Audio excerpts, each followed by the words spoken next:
तर तुम्हाला माहिती असेल आपल्या इस्रोमध्ये टेक्निशियन बी या पोस्टसाठी म्हणजे आपल्या आयटी ऑर्डरसाठी भरती निघाली होती एसएसी या युनिटमध्ये.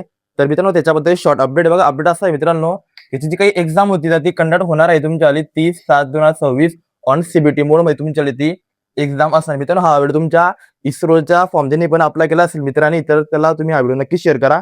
बघा तर बघा आता काही मुलांची मला अशी मेसेज होती की दादा जी काही आपली एक्झाम असणार आहे 30/7/2026 ला म्हणजे जुलैमध्ये, तर त्याच्यासाठी आम्ही प्रिपरेशन काय करू म्हणजे पीवायक्यू सेट असतील तर आम्हाला त्याच्याबद्दल सेंड करायचं बघा.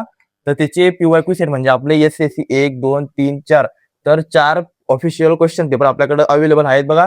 इलेक्ट्रॉनिक्स 6/11/2016 चा पेपर आहे, इलेक्ट्रिशियन ट्रेड 2020 चा पेपर आहे, इलेक्ट्रिशियन 1/7/2018 चा पेपर आहे आणि इलेक्ट्रिशियन 6/11/2016 चा पेपर सुद्धा आपल्याकडे अवेलेबल आहे. तर ते पेपर मी आपल्या टेलिग्राम ग्रुपला आणि व्हॉट्सअप ग्रुपला पाठवणार आहे, म्हणजे ऑलरेडी पाठवलेले ते तुम्ही एकदा व्यवस्थित बघून घ्या. आणि त्याचबरोबर इस्रो टेक्निशियन बी इलेक्ट्रिशियन पोस्ट 26/11/2023 हा लेटेस्ट पेपर मित्रांनो.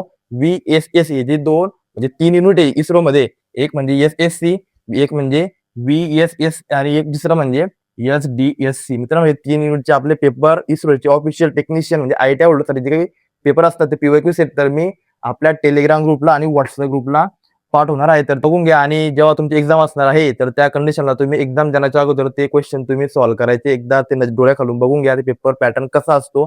त्याचबरोबर मित्रांनो तुम्ही जास्तीत जास्त प्रयत्न करा VSS आणि SDSS जे काही 3 एक्झाम आहे तर ते क्वेश्चन पेपर तुम्ही एकदा व्यवस्थित बघूनच घ्या, कारण की हे जे पेपर आहे ते एकदम लेटेस्ट आहे.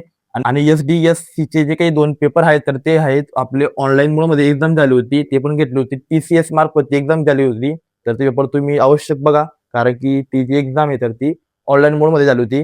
आणि हे जे काही SSC जे पेपर आहेत तर ते पेपर झाले होते ऑफलाईन मोडला, तर त्याच्यामुळे तुम्ही हा थोडाफार डाऊट क्लिअर करून घ्या. आणि आता ही जी युनिट आहे SSC तर त्यांनी फर्स्ट टाइम एक्झाम कंडक्ट केली आहे तर ते आहे सीबीटी मोडमध्ये. म्हणून तुम्हाला सांगतोय हा जे पेपर आहे SDSC तर हे पेपर तुम्ही 2 पेपर ऑफिशियली एकदा व्यवस्थित बघून घ्या. आणि